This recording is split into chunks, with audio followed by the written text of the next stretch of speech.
Hello बच्चों, कैसे हो आप लोग। आई होप कि सभी बच्चे बढ़िया होंगे। तो बच्चे अपन का जो सेशन चल रहा है वो सेशन चलने वाला है अपना 6.2 और 6.2 में हम देखेंगे आज 6वें नंबर के क्वेश्चन को देखेंगे। इसके पहले हमने 5 नंबर के क्वेश्चन तो करा दिया गया है और आज का अपना जो 6वां नंबर का क्वेश्चन है वो होगा। बच्चे एक सूचना ये है कि कोई भी बच्चा कमेंट नहीं कर रहा है, इसका मतलब क्या बच्चे को पूरा समझ आ रहा है। इसका मतलब बच्चे को पूरा समझ आ रहा है तभी नहीं कमेंट कर रहा है, या उसका कोई भी रिस्पॉन्स नहीं आ रहा, क्या उसे अच्छा समझ आ रहा है कि अच्छा नहीं समझ आ रहा। या तो बच्चा स्किप करके आगे चला जा रहा है, या तो उसको समझ आ रहा है पूरा, या तो या तो समझ नहीं आ रहा होगा तो स्किप करके आगे बढ़ जाता होगा। तो इस यहाँ पे मुझे फीडबैक नहीं मिल पा रही है, और फीडबैक ना मिलने के कारण हम आपके रिस्पॉन्स को कैसे एक्सप्लेन करते हुए आगे चलें और कैसे हम पढ़ाते हुए या कैसे बदलाव करते हुए चलें, मुझे समझ नहीं आ रहा। तो बच्चे अपना कमेंट करें, और कमेंट जब तक नहीं करेंगे तब तक हमें रिस्पॉन्स नहीं मिलेगा। जब रिस्पॉन्स नहीं मिलेगा तो हमें लगेगा कि सभी बच्चों को समझ आ रहा है, और हमें ऐसे निरंतर पढ़ाते रहना चाहिए। तो मैं बच्चे निरंतर तो पढ़ाता रहूँगा। यहाँ पे अगर 10 बच्चे भी हमें देखने वाले हैं, 10 बच्चे भी अगर देखने वाले रहेंगे तो अब तब भी हम क्या करेंगे, अपने क्लास को लेंगे और यहाँ पे अपने वीडियो अपलोड करते रहेंगे। 10 बच्चे देखेंगे तब भी। तो ये तो मेरा था डेडिकेशन मतलब है कि मैं आपको प्रोवाइड करता रहूँगा। जब तक 10 बच्चे तक देखेंगे तब तक मैं वीडियो प्रोवाइड करूँगा। पूरा एनसीईआरटी 10th की पूरी एनसीईआरटी हम आपको यहाँ 2 से ढाई महीने में पूरी कंप्लीट कर देंगे। आपकी पूरी एनसीईआरटी 2 से ढाई महीने में पूरी कंप्लीट हो जाएगी। इसलिए बच्चे कह रहा हूँ कि कोई भी अगर एरर या मतलब कहीं भी कोई समझ नहीं आता है तो उसको बताते चलें, जिससे कि हम इसका कंक्लूजन और अच्छे तरीके से आपका अलग से वीडियो देते चलें। तो जब आपको अलग से वीडियो आपको मिलेगा कि हाँ आपको कहाँ समझ आ रहा है, कहाँ नहीं समझ में आ रहा है, कोई दिक्कत हो रही है, तो आप क्या करेंगे, उसको अच्छे तरीके से आपके जो डाउट है उसको हम सॉल्व करके आपको वीडियो प्रोवाइड कर देंगे, जिससे कि आपको जो भी डाउट है वो क्लियर होता चलेगा। और यहाँ अगर जो जुलाई से नया सेशन जो स्कूल या कॉलेज का स्टार्ट होता है, तब तक आपकी एनसीईआरटी का जो 10th की लेवल की बुक है वो कंप्लीट हो जाएगी। बच्चे इतना कोर्स इतना छोटा से कर दिया गया है कि आपको बहुत ही जल्द एनसीईआरटी की बुक यहाँ पे कंप्लीट कर दी जाएगी। मतलब 2 से ढाई महीना समझ लीजिए। 2 से ढाई महीना हम अपने वीडियो में बकवास नहीं करते, इधर उधर की कोई बात नहीं करते। तो अपनी इधर उधर की कोई बात ना करने की वजह से हम बहुत ही जल्दी एनसीईआरटी की जो बुक है हिंदी मीडियम उसको हम पूरा कंप्लीट कर देंगे। यहाँ पे चलें बच्चे, अब अपना सेशन लेते हैं। ज़्यादा बात ना करते हुए हम अपने जो सेशन होता है उसमें कोई भी बात नहीं करते हैं, हम सिर्फ क्वेश्चन को करते हैं। सीरियसली क्वेश्चन को करना और आगे बढ़ते चलना हमारा ये दायित्व है। तो चलिए हम अपने क्वेश्चन की तरफ चलें। पहला क्वेश्चन अपना है जो इस आज के सेशन का, और ये इस एक्सरसाइज का 6वां क्वेश्चन 6.21 एक्सरसाइज में उसको आकृति में देखेंगे। आकृति 6.21 क्रमशः OP, OQ, OR पर स्थित बिंदु ABC। तो बच्चे आगे देखें। आगे इसमें आपको ये वाला फिगर नहीं है, अपन का ये वाला फिगर देखना है। चूँकि 6.21 का बात करा है तो 6.21 वाले फिगर को देखेंगे, इस वाले फिगर को। ठीक, ये वाला जो फिगर है ये नेक्स्ट वाला मतलब कि इसका जो पीछे वाला क्वेश्चन था उस वाले क्वेश्चन का ये फिगर रखा है, तो इस वाले फिगर को आपको नहीं देखना है। यहाँ पे बच्चे AB समांतर है PQ के, मतलब कि AB के मतलब बच्चे AB जो है ये AB ये PQ के समांतर मतलब कि इसके समांतर है। ठीक, अब देखें यहाँ AC जो होगा, AC समांतर है किसके, PQ के PR के समांतर है। AC मतलब कि AC बच्चे ये हो गया, AC ये PR के समांतर है। तो हमें दर्शाना है जो BC होगा, BC मतलब कि बच्चे BC अपन को कौन सा, यहाँ पे देखें BC ये समांतर दर्शाना है इसके। ठीक, देखिए अब हम चलते हैं आगे चलते हैं कहाँ पे, नीचे। यहाँ पे देखें अपन के पास दिया क्या है, यहाँ पे देखें दिया है, क्या दिया है हमारे पास, क्या दिया है, त्रिभुज POQ। कौन से त्रिभुज, त्रिभुज पी ओ क्यू मतलब कि इस वाले त्रिभुज की हम बात कर रहे हैं। इस वाले त्रिभुज में देखेंगे, इस वाले त्रिभुज में अगर हम देखेंगे कि अपन के पास जो ए बी होगा, ए बी ये समांतर है किसके, पी क्यू के समांतर है। ए बी मतलब कि बच्चे यहाँ पे ए बी ये क्या है, इसके समांतर है, ठीक। ए बी पी क्यू के समांतर है। अब हम यहाँ अनुपात समानुपातिकता का प्रमेय लगाएंगे, तो समानुपातिकता का प्रमेय लगाएंगे तो यहाँ पे लिख देना बच्चे, समानुपातिकता प्रमेय से अगर हम इसमें लगाएं प्रमेय तो ये हो जाएगा ओ ए अपान A P. O A upon A P मतलब कि बच्चे यहाँ पे होगा क्या, सब यहाँ पे देखें ओ ए क्या होगा, मतलब कि ये ओ ए और ओ ए क्या होगा, ए पी के ओ ए और ए पी क्या हो गया, अनुपात इनका ये बराबर हो जाएगा ओ बी मतलब कि ये इसका अनुपात और इनका अनुपात, ठीक। यहाँ हो जाएगा ओ बी अनुपात है कितना बी क्यू लिख सकते हैं या क्यू बी लिख सकते हैं। तो इसको बच्चे हम मान लेंगे समीकरण फर्स्ट मान लेंगे। क्या मान लेंगे, समीकरण फर्स्ट मान लेंगे। अब इसी प्रकार और क्या करना है, देखो इसी प्रकार आपको और भी लिख सकते हो क्या, इस साइड में। अब हमने तो इस साइड में देखा, अब हम देखते हैं किस में, इस साइड में देखते हैं, इस वाले साइड में आप देखते हैं। पर हमने तो पहले इस वाले साइड में देख लिया, अब उस वाले साइड में देखेंगे हम लेंगे। अब हम कौन सा त्रिभुज लेंगे, अब हम त्रिभुज लेंगे पी ओ आर में। किस में लेंगे, पी ओ आर में लेंगे यहाँ पे। इसी प्रकार त्रिभुज पी ओ आर में, त्रिभुज पी ओ आर में अगर हम देखें बच्चे, ए सी क्या होगा, ये समांतर होगा किसके, पी आर के समांतर होगा। ए सी क्या है, पी आर के समांतर है। तो हम देखेंगे जब ए सी पी आर के समांतर है तो हम वो समानुपातिकता प्रमेय से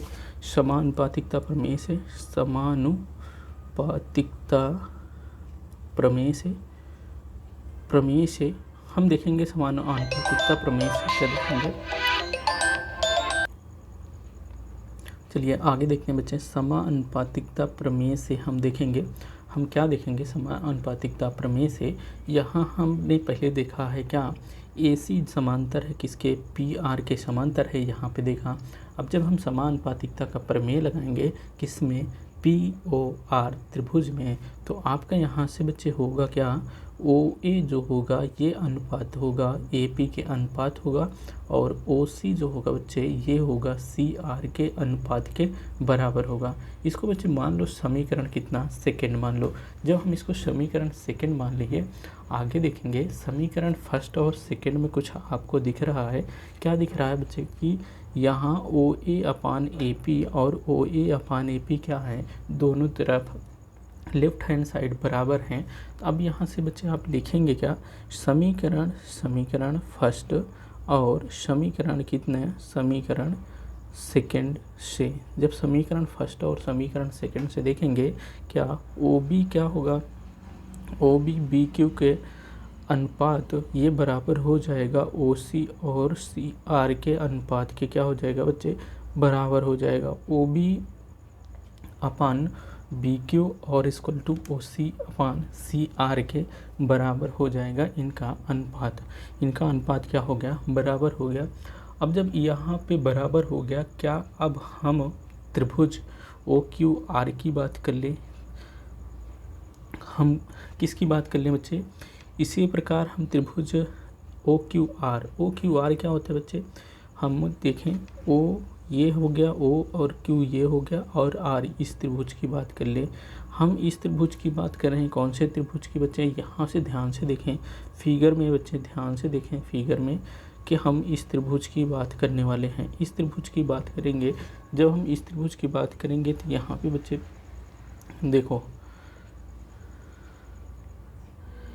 ओ बी और ओ क्यू का अनुपात होगा ओ सी और ओ आर के अनुपात के बराबर होगा। मतलब जब हम इस त्रिभुज की बात करेंगे तो यहाँ जो ओ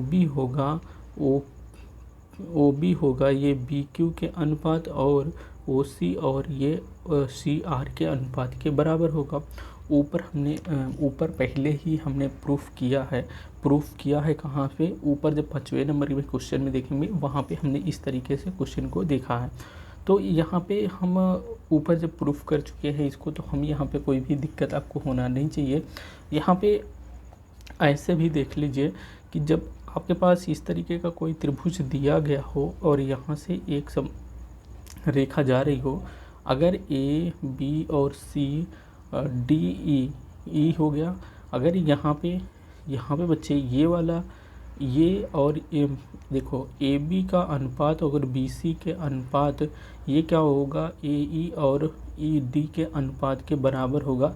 इस तरीके से अगर आपका त्रिभुज दिख रहा है तो हमने इसको पहले ही ऊपर ही देख चुके हैं। जब हमने इसको ऊपर पहले देख चुके हैं तो हम यहाँ पे डायरेक्ट करते हैं। डायरेक्ट क्या करते हैं, आप यहाँ पे लिखना, अब त्रिभुज यहाँ पे लिखना। अब हम किस त्रिभुज की बात कर रहे हैं, त्रिभुज हम बात कर रहे हैं ओ क्यू आर में, ओ क्यू आर में। इस त्रिभुज में हम देखेंगे कि ओ बी और ओ क्यू ये होगा ओ सी और सी आर के बराबर होगा। तो यहाँ पे देखें, यहाँ पे जो हमने यहाँ पे लिखे थे, हमने जो इसको लिखा था हमने उसको यहीं पे लिखने का प्रयास कर रहे हैं। हमने इसको लिख दिया। अब इससे ये प्रूफ होता है क्या, हमने देखा इसका जो समानुपातिकता का प्रमेय हम देखते थे क्या, हाँ यहाँ पे देखें, अगर ए सी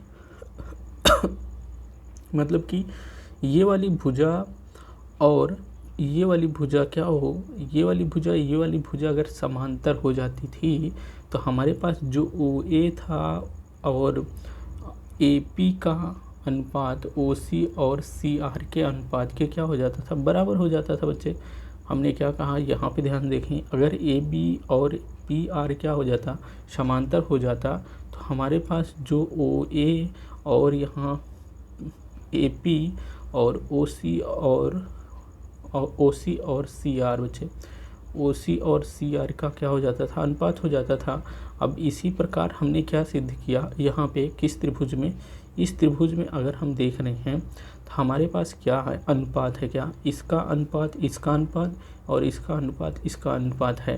तो अब हम इसका उल्टा कर सकते हैं क्या, कि हमारे पास जो बी सी है वो समांतर होगा किसके, क्यू आर के क्या होगा, समांतर होगा। और यही प्रूफ करना था। देखो हमने जब यहाँ पे लिखना, अब से जब हमने इसको यहाँ तक दिखा दिया तो यहाँ पे लिखेंगे जो समानुपातिकता प्रमेय का विलोम से क्या लिख सकते हैं, यहाँ पे लिखना समानुपातिकता प्रमेय के विलोम से, विलोम मतलब बच्चे होता है उल्टा, विलोम से हम लिख सकते हैं क्या, हमारा जो होगा बी सी ये होगा किसके, क्यू आर के, सॉरी बी सी बराबर नहीं समांतर होगा, बी सी बराबर नहीं समांतर होगा, बी सी समांतर होगा क्यू आर के। ठीक, यही हमको प्रूफ करना था, हमारा हो गया प्रूफ। तो यहाँ पे स्क्रीनशॉट की अब बात आती है तो सभी बच्चे इतना स्क्रीनशॉट ले लें। कोई भी दिक्कत कहीं भी होती है तो आप कमेंट करें,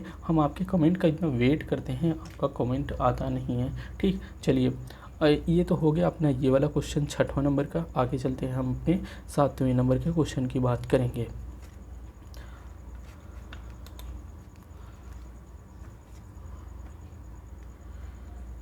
सातवां नंबर का क्वेश्चन है यहाँ पे, आधारभूत समानुपातिक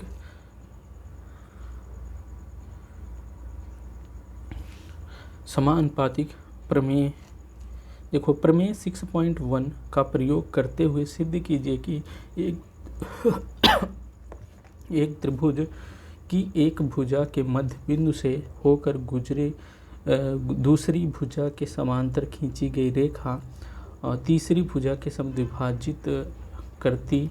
याद कीजिए कि आप इसे जो कक्षा 9 में सिद्ध कर चुके हैं। तो देखो, हमको कुछ करने की ज़रूरत नहीं है, बहुत ही आसान का क्वेश्चन है, बहुत ही आसान है। देखो यहाँ पे हमें करना क्या है, यहाँ पे जो इन्होंने कह रहे हैं हमको यहाँ पे मानना है पी क्यू त्रिभुज ए बी सी के भुजा ए बी मान लेंगे। जैसे हम त्रिभुज यहाँ पे लेते हैं, कैसे, यहाँ पे ले ले, जैसे त्रिभुज ए बी सी ले लेते हैं, हमने क्या लिया, एक त्रिभुज बनाया। इसका जो पॉइंट हम लेंगे बच्चे, इसका पॉइंट ए ले लेते हैं, यहाँ पे पॉइंट बच्चे बी ले ले, यहाँ पे सी ले ले। अब यहाँ से एक रेखा इस तरीके से हम डालते हैं, इसको पी मान ले बच्चे, इसको क्या मान ले, क्यू मान ले। अब हम क्या ले लें यहाँ पे, माना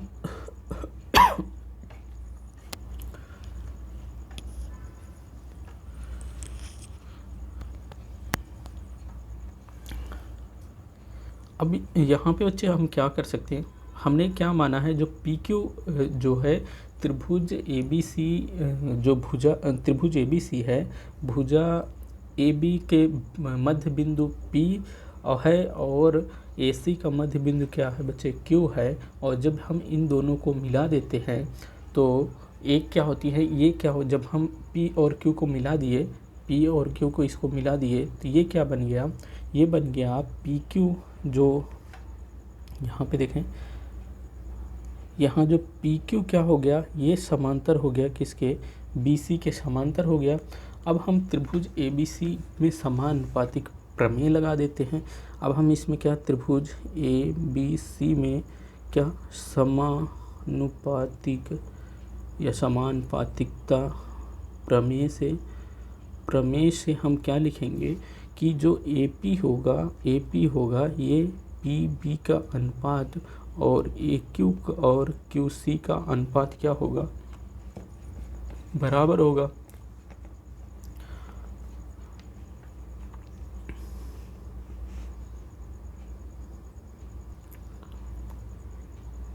देखिए बच्चों, यहाँ पे ए पी अपान हम लिख सकते हैं, A P equal to A Q upon क्या होगा, क्यू सी होगा। देखो ए पी अपान ए पी क्यों लिख दिए, हमने बच्चे देखा कि यहाँ ये वाला और ये वाली जो भुजा है बराबर होगी। कैसे बराबर होगी, हमने कहा ए पी इक्वल टू क्या होगा, पी बी होगा। क्यों होगा, चूँकि जो भुजा ए बी है उसका जो मध्य बिंदु है, मध्य बिंदु कौन सा है, पी पॉइंट क्या है, मध्य बिंदु है।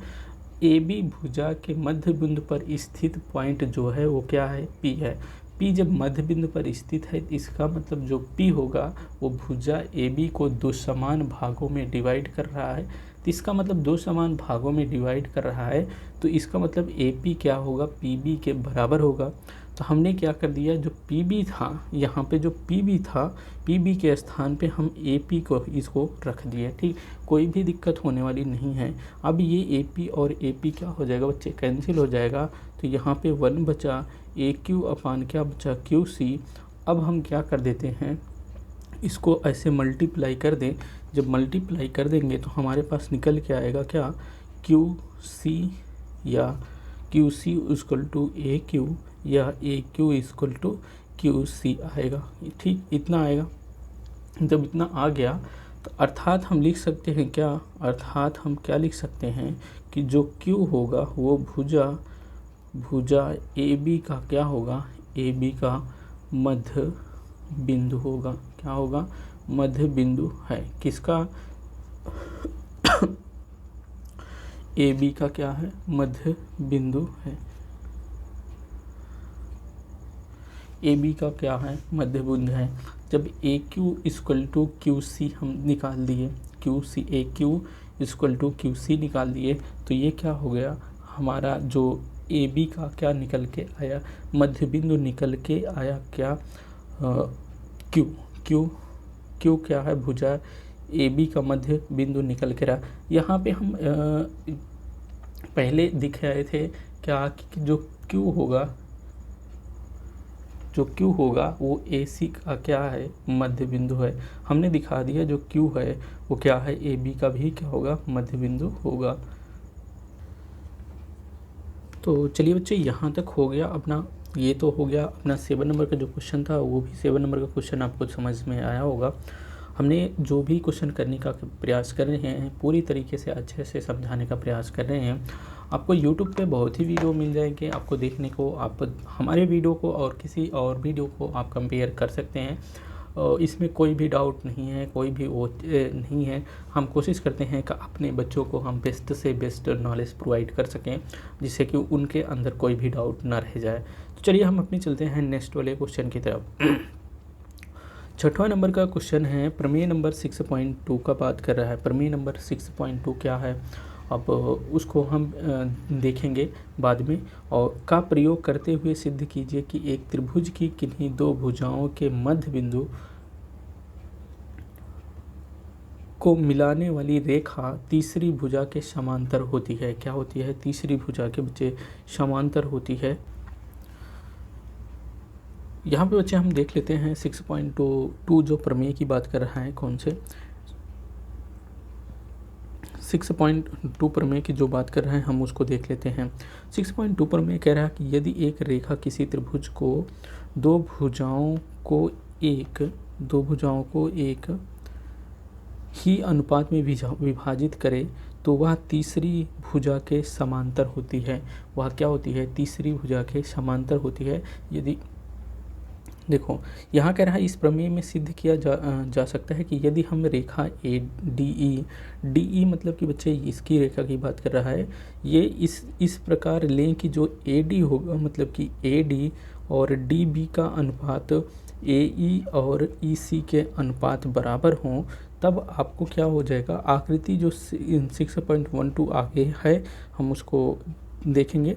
और यहाँ पे यदि DE और BC के समांतर नहीं है, यदि DE और BC के समांतर नहीं है तो रेखा जो है DE डैश खींची गई है। एक रेखा क्या DE डैश, ये वाली रेखा जो डॉट डॉट करके खींची गई है, तो वो भी क्या हो जाएगी, वो उनका भी अनुपात यहाँ पे देखोगे बराबर दिख रहा है, जो कि AE अपान EC और A dash upon E dash C क्या होगा, ये भी बराबर होगा। अतः हम यहाँ से कुछ क्या ज्ञात कर सकते हैं, उपरोक्त दोनों पक्षों में से एक जोड़े कर आप यह देख सकते हैं कि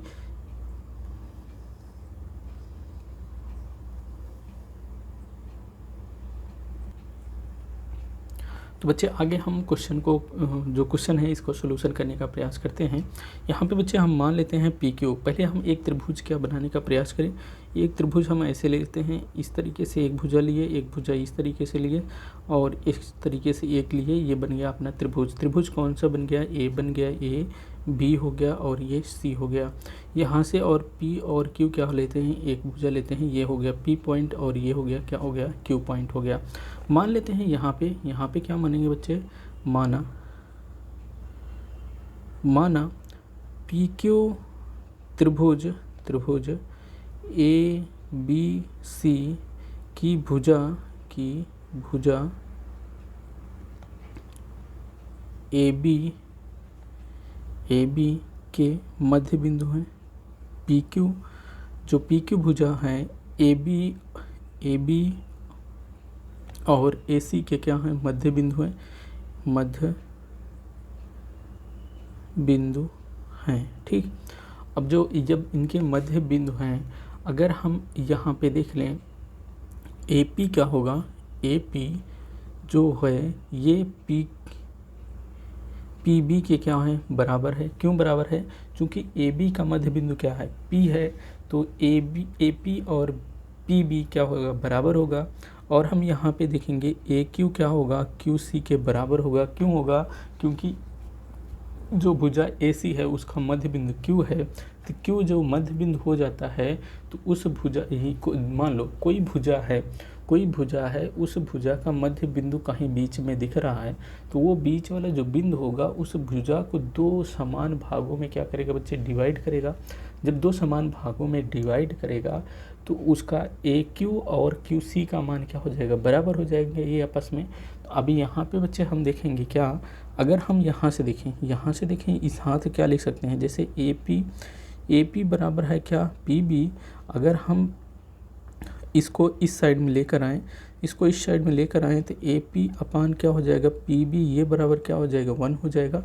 अब इस वाले से अगर हम क्या लिख सकते हैं, इसको और क्या लिख सकते हैं, यहाँ जैसे AQ बराबर क्या है, QC है, तो हम QC को इसके भाग में डिवाइड कर दें, या QC से दोनों तरफ डिवाइड कर दोगे तो ए क्यू अपान क्या हो जाएगा क्यू सी, और यहाँ पे हो जाएगा 1। ठीक इतना समझ आया। एक तो यहाँ पे हो गया, एक ही यहाँ पे हो गया। ठीक इतना हो गया। अब देखें यहाँ पे आप हम लिख सकते हैं, हम यहाँ से क्या लिख सकते हैं, ये ए बी है, यहाँ पे लिख सकते हैं जो ए बी है, ए बी के स्थान पे हम ए पी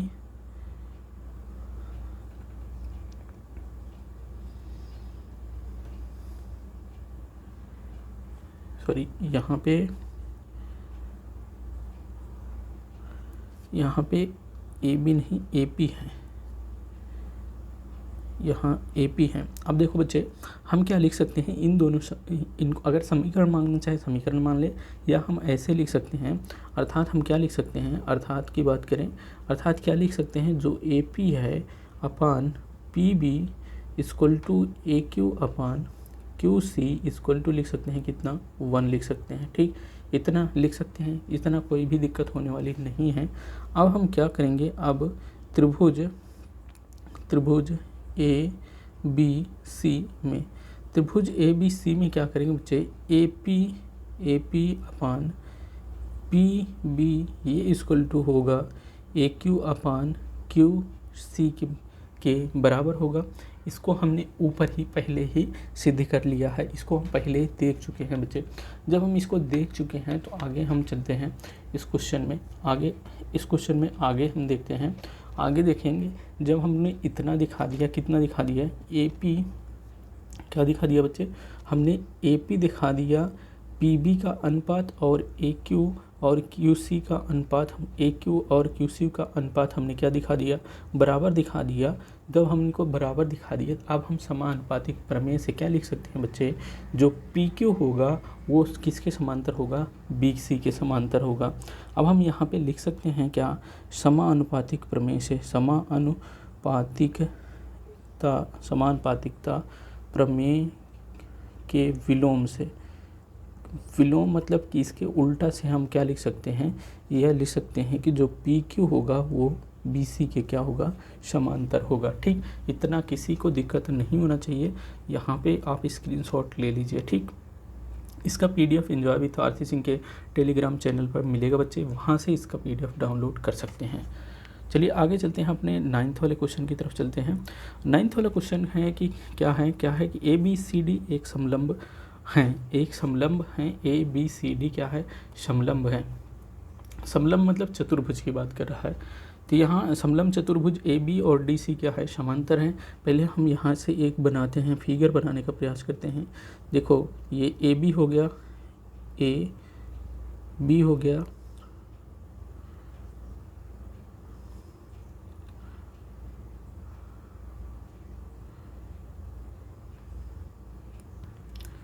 ये सी हो गया, ये डी हो गया।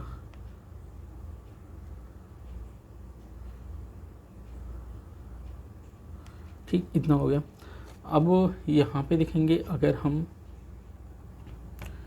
ये जो बीच में कट कर रहा है इसको ओ मान लें। हम देखें अब फिगर में ए बी क्या है, डी सी के समांतर है। ए बी क्या है, डी सी के समांतर, मतलब ये क्या है, भुजा है, इसके समांतर है। ठीक इतना है।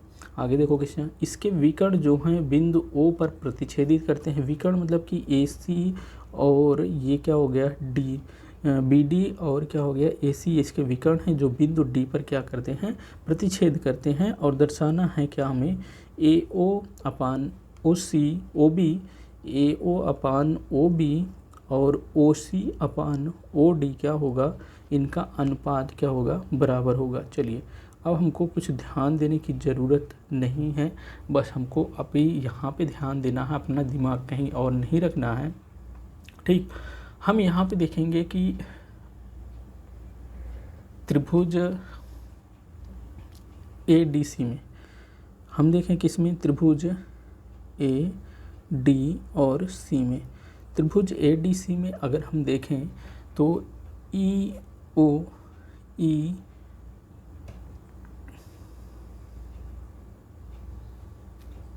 यहाँ से हम एक कुछ ड्रा कर लेते हैं। देखो हम यहाँ से एक ऐसे इस तरीके से हम एक लाइन खींच देते हैं। इसको मान लेते हैं बच्चे ई है और इसको मान लेते हैं ये क्या है, एफ है। अब हम क्या कर दें, ई जो ई ओ होगा ये समांतर होगा किसके, सी और डी के समांतर होगा। ई ओ क्या होगा, डी और सी के क्या होगा, समांतर होगा। ठीक, अब हम जब ये ई ओ डी सी के समांतर होगा, समानुपातिक प्रमेय से हम लिख सकते हैं जो ई, देखो अब यहाँ पे लगाएंगे समानुपातिक प्रमेय, समानुपातिकता प्रमेय से, ठीक, प्रमेय से समानुपातिकता प्रमेय लगाएंगे तो यहाँ जो ए ई होगा ये अनुपात होगा किसके, ई डी के अनुपात होगा, और जो ए ओ होगा ये ए ओ होगा वो सी का अनुपात होगा। ये इक्वेशन फर्स्ट हो गया। इसी प्रकार हम क्या करेंगे बच्चे, इसी प्रकार करेंगे हम त्रिभुज ए बी और डी में, ए बी और डी में मतलब कि इस वाले त्रिभुज की हम बात कर रहे हैं। इस वाले पूरे त्रिभुज में हम देखेंगे जो ई ओ होगा ये समांतर होगा किसके, ए बी के समांतर होगा। जब ये समांतर हो गया तो अब हम यहाँ समानुपातिकता प्रमेय लगाएंगे। समानुपातिकता प्रमेय से क्या करेंगे बच्चे, जब लगाएंगे तो यहाँ ए ई अपान क्या हो जाएगा, ई डी हो जाएगा। ए ई अपान क्या हो जाएगा बच्चे, अच्छे से लिखने का प्रयास करते हैं। ए ई अपान ई डी जो होगा बी ओ अपान क्या हो जाएगा, ओ डी हो जाएगा। मतलब मैंने कहा जो ये ई होगा ये अपान ये हो जाएगा ई डी हो जाएगा, और जो बी ओ होगा ये हो जाएगा ओ डी के अनुपात के बराबर हो जाएगा। इसको समीकरण बच्चे मान लेते हैं हम दो, क्या मान लेते हैं, इसको समीकरण मान लेते हैं दो हो गया। ठीक, अब देखो समीकरण फर्स्ट और सेकंड से क्या कुछ दिख रहा है। समीकरण फर्स्ट और सेकंड से देखेंगे तो ये वाला भाग और ये वाला भाग क्या दिख रहा होगा, बराबर दिख रहा होगा। जब लेफ्ट हैंड बराबर है तो इसका राइट हैंड भी क्या हो जाएंगे, बराबर हो जाएंगे। यहाँ से बच्चे लिखेंगे हम आगे, यहाँ पे देखेंगे, यहाँ पे लिख देंगे समीकरण फर्स्ट और सेकंड से। फर्स्ट और सेकंड से हम क्या लिख देंगे, ए ओ अपान ओ सी जो होगा ये होगा बी ओ अपान किसका, ओ डी के क्या हो जाएगा, बराबर हो जाएगा किसके, ए ओ अपान ओ सी बी ओ अपान ओ डी के बराबर हो जाएगा। या हमको जो सिद्ध करना है, ये जो हमें सिद्ध करना है, अगर बी ओ यहाँ पे है, बी ओ इस तरफ ला लो, और ओ सी यहाँ पे है, ओ सी इस साइड में ला लो, तो इसको ला सकते हो आप, कोई दिक्कत वाली बात नहीं है। ए ओ अपान आप लिख सकते हैं बी ओ, ये इक्वल टू सी ओ अपान क्या लिख सकते हो, ओ डी लिख सकते हो।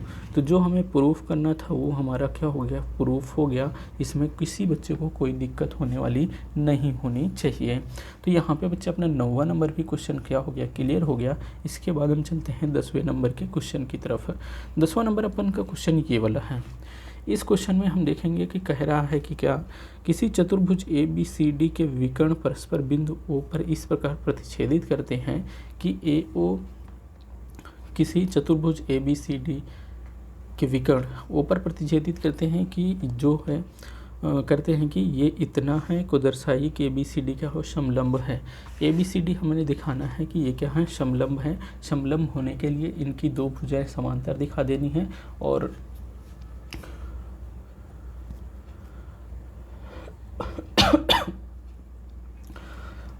देखो यहाँ पे हम एक भुजा इस तरीके से मान लिए ये, और यहाँ पे जैसे ये हो गया और ये दूसरी तीसरी ये हो गई। ठीक, अब हम इसको ऐसे मिला देते हैं, मिल गया। इसको मान लेते हैं बच्चे ए मान लेते हैं, इसको मान लेते हैं बी मान लेते हैं, इसको मान लेते हैं सी, और इसको मान लेते हैं डी। ठीक, इतना क्लियर हो गया, इतना किसी को डाउट नहीं होना चाहिए। अब हम इसके आगे और भी चलने का प्रयास करेंगे। इसके आगे क्या करेंगे बच्चे, जैसे हम यहाँ पे क्या कर देते हैं, कुछ मानने या हम कुछ लिखने का प्रयास करें तो लिख भी सकते हैं। मान सकते हैं कि जो ABCD एक कैसा है, एक चतुर्भुज है और इसके विकर्ण परस्पर क्या, हाँ विकर्ण क्या करेंगे, परस्पर ओ पर क्या करेंगे, समद्विभाजित करेंगे। तो हमने क्या कर दिया, इस तरीके से दो विकर्ण खींचा और ये क्या कर रहे हैं, ओ पे क्या कर रहे हैं, समद्विभाजित कर रहे हैं। ये जहाँ समद्विभाजित कर रहे हैं उसको हम पॉइंट ओ मान लिया। ठीक, अब ओ से होती हुई ए तथा CD के समांतर एक रेखा EO अगर हम ड्रा करने का प्रयास करें, किसको, EO को ड्रा करने का प्रयास करते हैं। देखो यहाँ से किसके समांतर, AB के ये भी समांतर होगा और DC के भी क्या होगा, समांतर होगा। कौन रेखा समांतर होगा, EO समांतर होगा। अब जब देखो इतना हो गया, ठीक, यहाँ पे हम कह सकते हैं या हम लिख सकते हैं क्या, EO जो है ये समांतर है किसके, CD के समांतर हैं। ठीक, अब देखो हम क्या कर लेते हैं, त्रिभुज ABD में त्रिभुज AB और D की बात कर रहे हैं। A ये, B ये और D, इस त्रिभुज की हम बात करने वाले हैं। इस त्रिभुज में देखेंगे कि जो समानुपातिकता प्रमेय हम लगाएंगे, समानुपातिकता प्रमेय अगर हम लगाएंगे, हमने बहुत ही बार प्रमेय इसको लगा चुके हैं, तो हम देखेंगे कि जो AE होगा, ED के क्या, AD का अनुपात, AE का अनुपात और ED का अनुपात, BO और OD का अनुपात क्या होगा, बराबर होगा। समीकरण इसको फर्स्ट मान लें। अब हमारे पास दिया क्या है, हमारे पास देखो दिखाना क्या है, हमको दिखाना है कि जो AO upon BO CO upon DO दिखाना है। ठीक, तो हम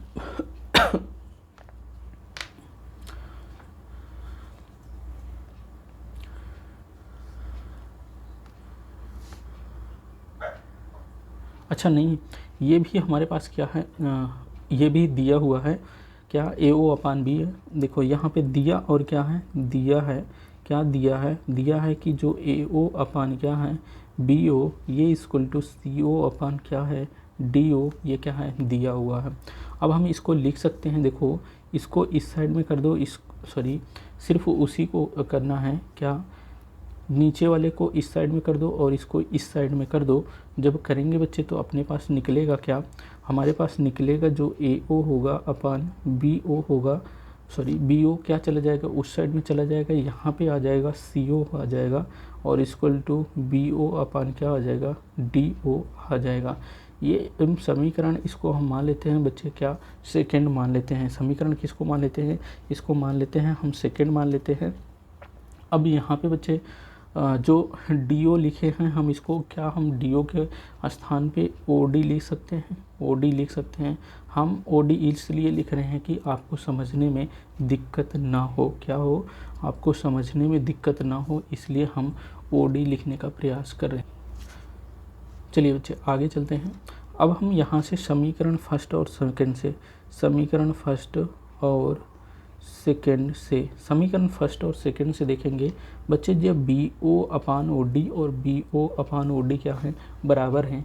जब इसके राइट हैंड साइड बराबर हैं तो इसके लेफ्ट हैंड साइड भी क्या हो जाएंगे, बराबर हो जाएंगे। इसका मतलब बच्चे निकल के क्या आया कि जो AE होगा अपान ED होगा, ये बराबर होगा AO अपान क्या होगा, CO के क्या होगा, बराबर होगा। अब देखो जब ये बराबर हो गए तब हम यहाँ पे लिख सकते हैं क्या,